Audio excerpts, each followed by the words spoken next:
welcome to Basketball Talk Pro. My name is Ron Ekker. Today, I want to talk to you about a man in our business that probably, I don't know how anybody could ever duplicate what he did or do it better. I want to compare his way of coaching, his life even, to the 5 steps that we have talked about to become a master coach. He certainly was a master in his profession. And I wanted to follow it along with this book. It's called Wooden, A Coach's Life. It was written by Seth Davis. I think every one of you, if you're serious about coaching, need to read this book. It's a big book, and it'll take you some time, but it's worth it. It's an actual wonderful book for learning how to coach and learning about coaching.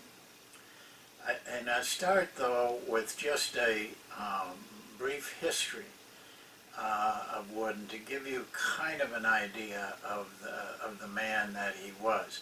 First of all, he was an outstanding high school and college basketball player. When basketball was very new, the rules were even very new, but he took his team. He was from a little town. He actually lived in 2 small towns, and very poor family.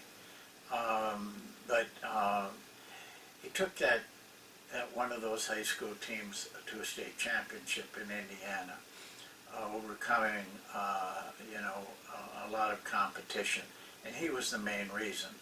He had terrific speed, he could dribble, terrific skills, and a competitive nature that drove him and the team with him to winning.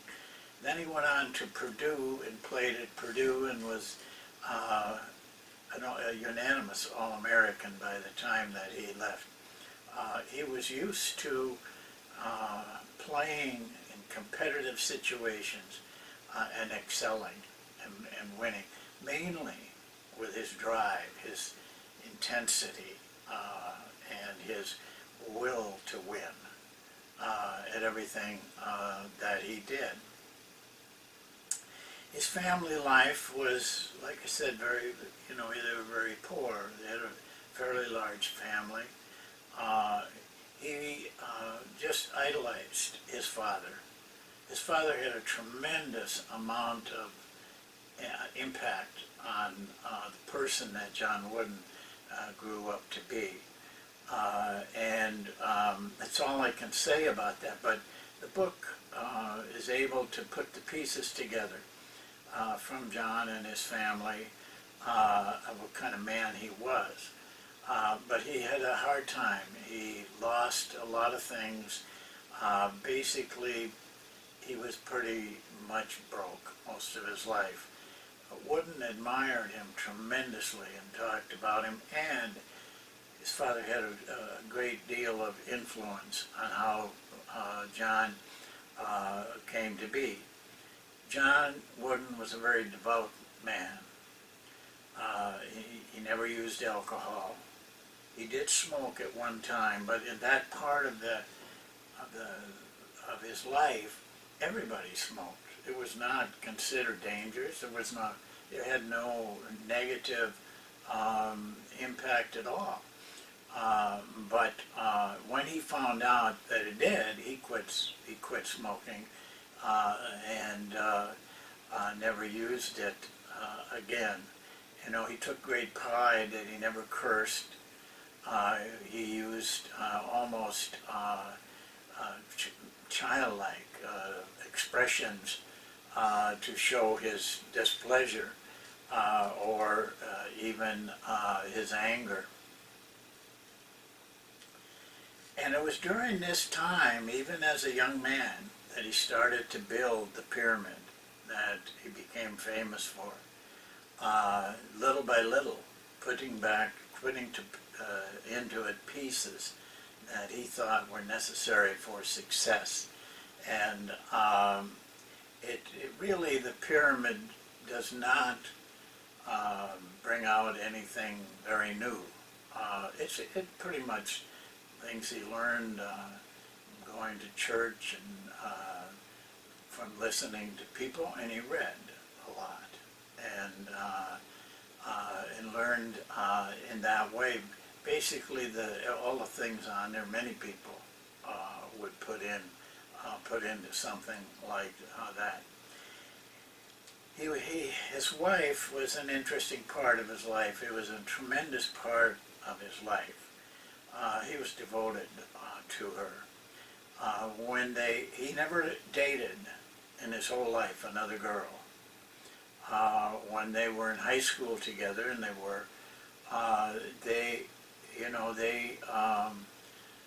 they started to date. He dated only her. She had a little more spirit.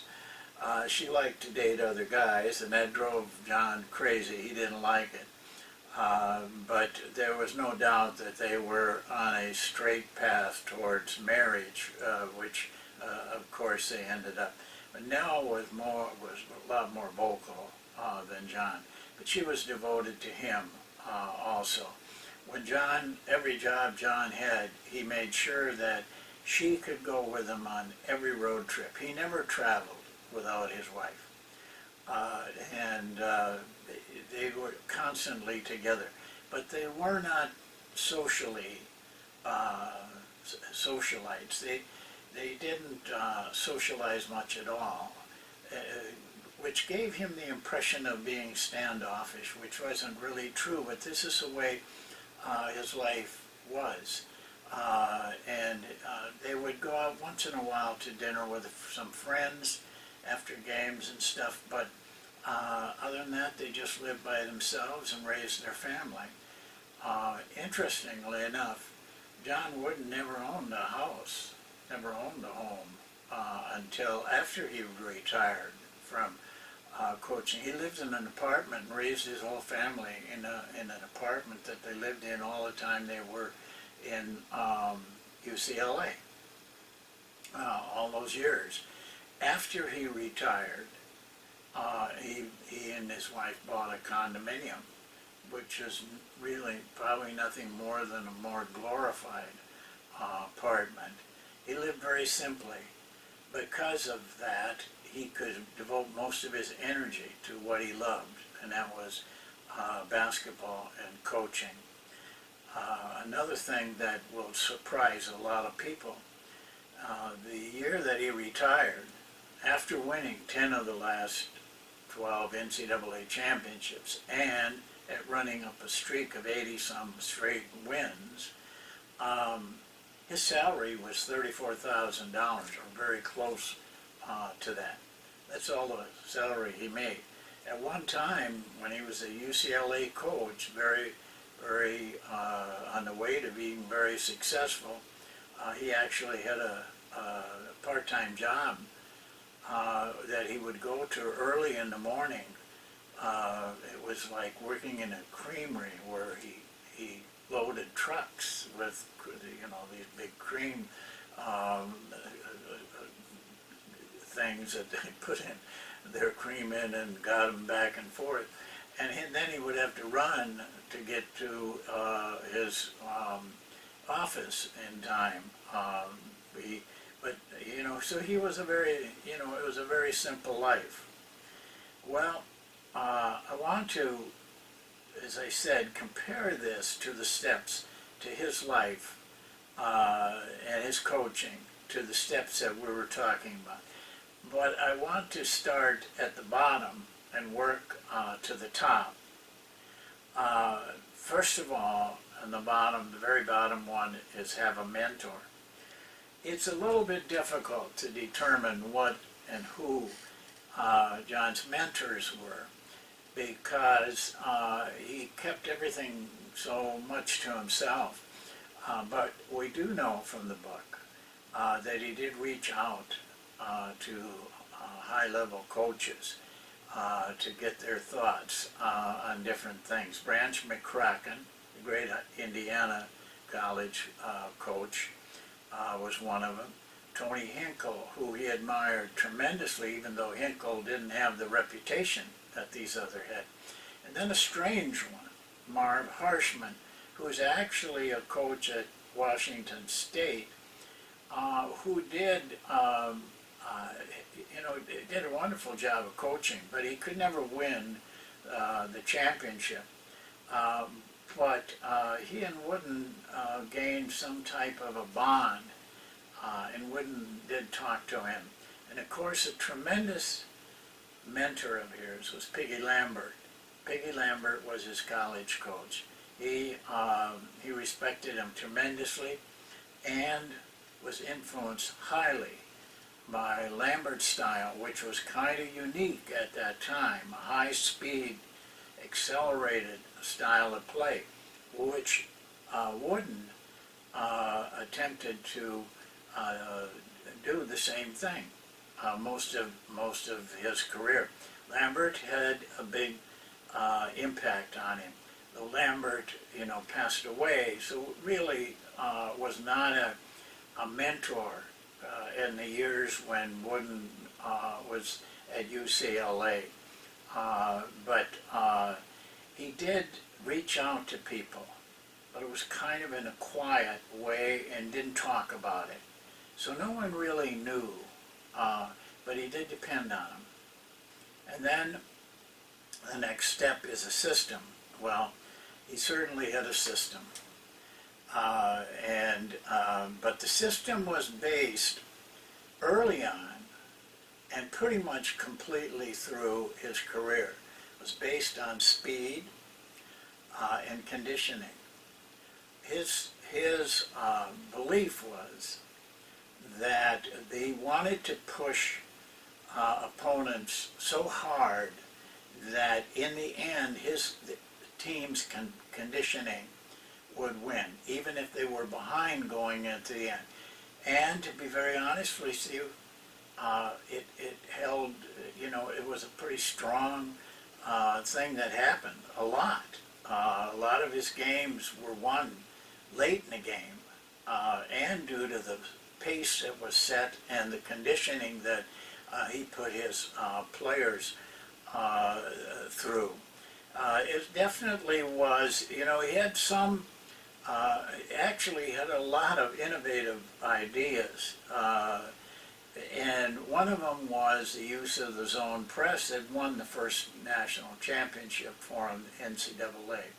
But that press was developed to speed up the game because a lot of teams, especially where he coached in that Pac-10 at that time, were ball control coaches. And he wanted the game, he felt the game was better for him if it was speed, at a faster pace. That was the original basis of the going to the zone press, but it became, he became quite well known for it, even though he was reluctant.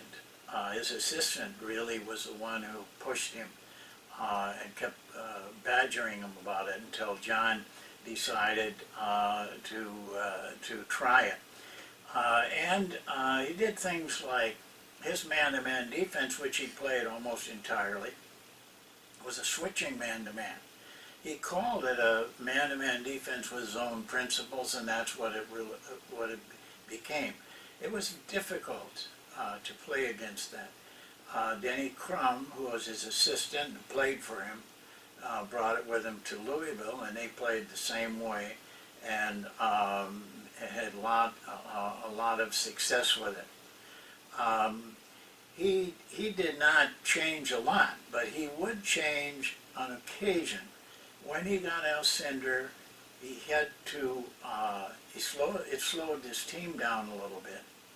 But also he had to be able to get the ball into Alcindor in the post-up, because Alcindor at that time, now Jabbar, was almost unstoppable in college if he got the ball in there without having a lot of trapping. So he built his system based on some principles he had learned in college. But everything he did, even to the zone press, to the switching, to the non-blocking out, was based on, was related to that system of speed and conditioning. He stuck with that system very much throughout his whole career. And then the hidden secrets. The hidden secrets are in this book. If you read this book and you are alert and you're anxiously looking for those little things, you'll find it in this book, and you'll find it in his coaching. When we get to the next one, I'll have to explain something about him. I could go through this book and give you 100 of them. Just to tell you to read it and look and find out for yourself. You're going to learn a lot of little things about the coaching profession. Just to give you an example, one of the things he did, which I don't know that many coaches did, he paid a lot of attention to a player's feet, to the point that he gave them the size of shoes he wanted. He believed that they must be tight so that they wouldn't get blisters. For some reason, he had an obsession with blisters. They had to put their socks on just in a certain way. They had to take off out the wrinkles. Every year, he started by teaching his players how to do this, how to put the socks on, wear 2 pair of socks, and shoes were small, half a size smaller than what the player would normally take. And he double knotted, they always double knotted their shoelaces. That was from him. These are the kind of things that he did and learned, and you should learn too. It doesn't mean you have to do that, but it does mean that this is the kind of things that made him a great coach. A lot of little things that he paid attention to, the details. And then self-training. Well, he trained himself primarily. He followed Piggy Lambert's ideas, but basically he trained himself. He was almost a 24-hour student of the game. He studied it constantly.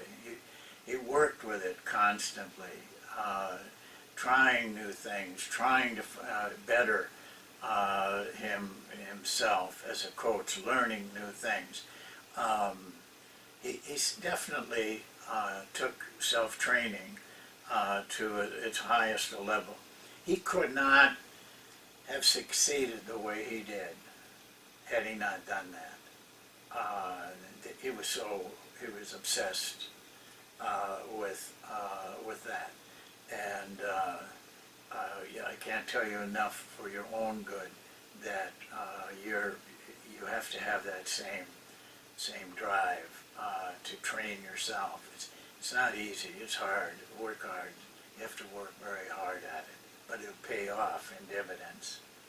Well, then the last one. You have to want to be a master. John Wooden exemplifies that. We agreed and on one aspect, and thanks to Phil Jackson who brought it up, and I appreciate it, though it is in wanting to be. I want to draw it out because this is a characteristic of Wooden. He was highly, highly competitive. To the point where a lot of other coaches did not like John Wooden. And one of the reasons was on the bench, though he appeared to be a very calm, gentlemanly type of person on the bench. In actuality, he was vicious. He baited officials constantly, baited the opposing players, which is a shocking thing considering his developed background. But he would, almost from the beginning of the game to the end, constantly was berating the officials and the opposing players, taunting them, threatening them. It was his desire to win was so strong that he couldn't control that aspect of his personality, which he controlled most things.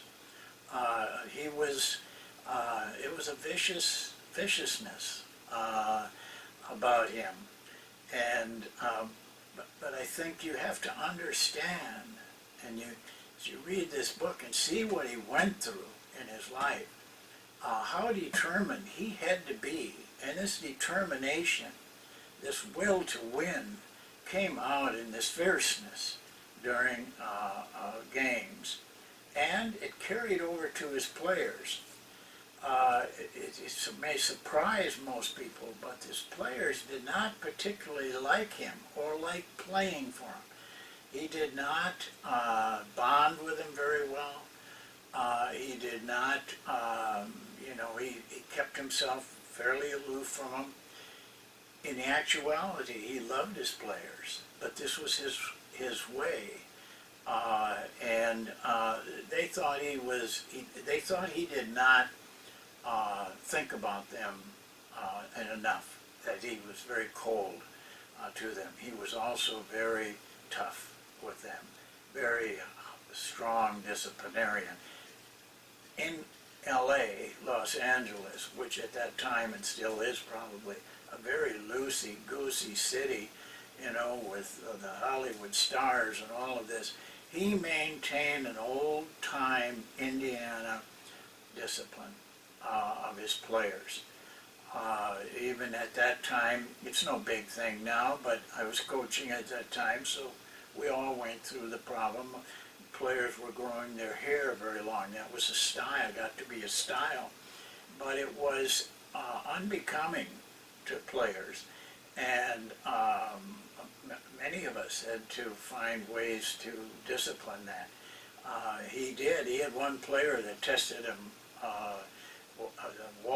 Bill Walton, was a kind of a hippie, and he came in one day, and Wooden, he knew, was dependent on him.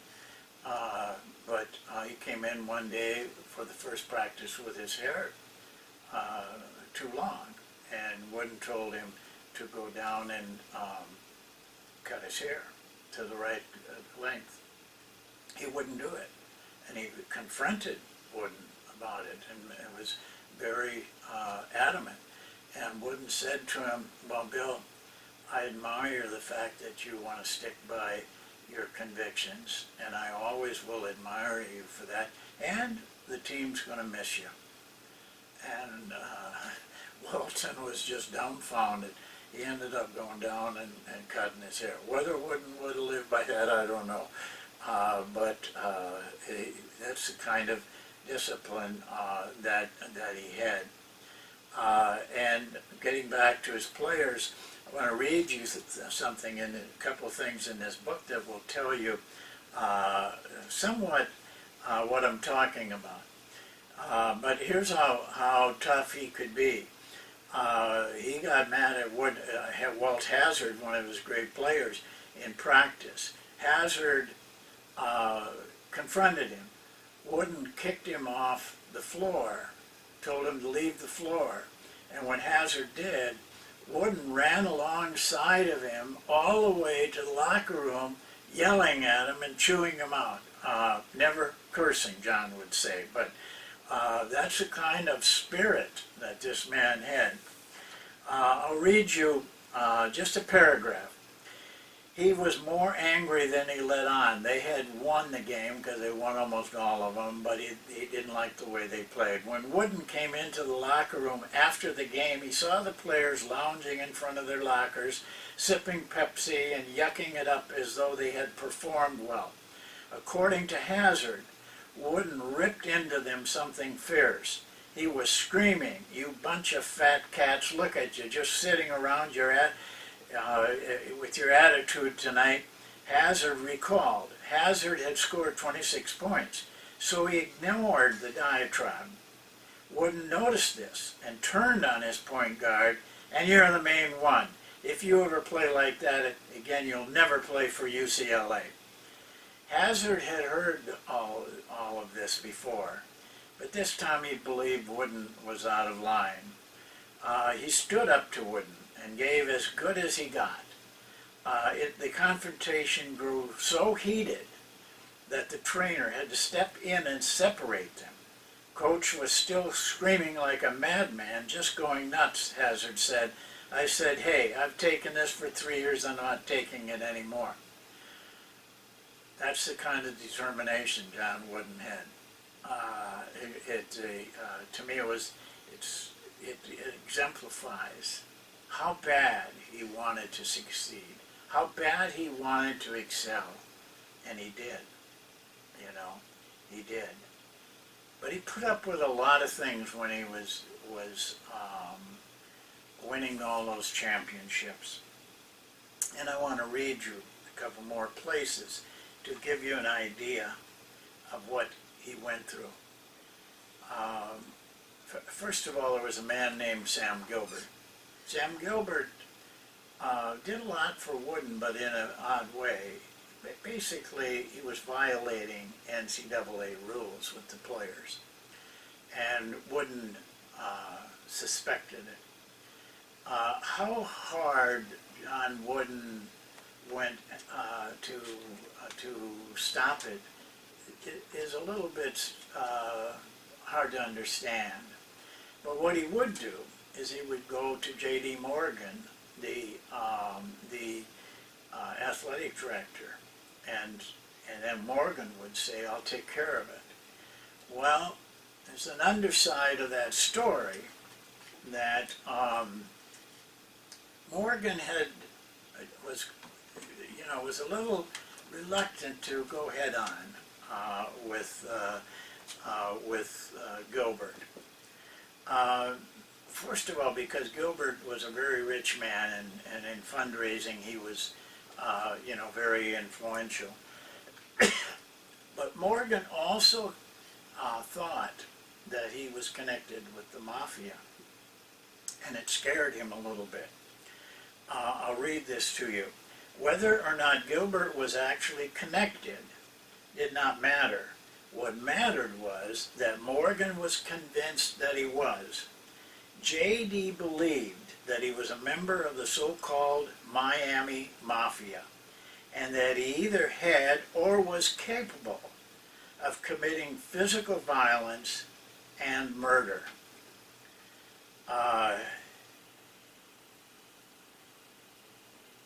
A side note to that, when Gene Bartow replaced Wooden for 2 years and then left and got out of there, I had an occasion to talk to Gene just afterwards. I called him and asked him why he was leaving, and he told me this statement, his actual words: "I was afraid for my life." That's the environment that comes with this winning and this success. And I'll end with this last little anecdote. It was the year that Wooden won his 10th, and he retired. The story I told you, I have in a video, was that year, shortly after this thing happened. And he told me the very same story I'm going to read to you. He was sitting, Denny Crum came down to talk to him and, congratulate him and everything.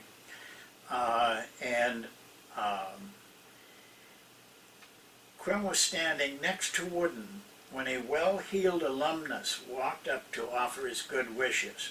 "Congratulations, coach," the man said. "You let us down last year," because they'd gotten beat by North Carolina, one out of the 2 losses they had in the championship, "but this made up for it. You let us down last year. It was all Crum could do to hold himself back. I could have punched the guy." And here's the summarization. The comment summarized the sad irony of John Wooden's career. The very years that produced the greatest coaching record in the history of college sports were in many ways the unhappiest years of his life. That's what winning does. It seems like the more you win, the more successful you are, the tougher it gets. It's a great book for coaches. You need to read it. If you have any idea that this is a profession you want to be in, if you have any idea that you want to be a master, that you want to raise to the top, you better understand this book. Thank you, and we'll see you next time.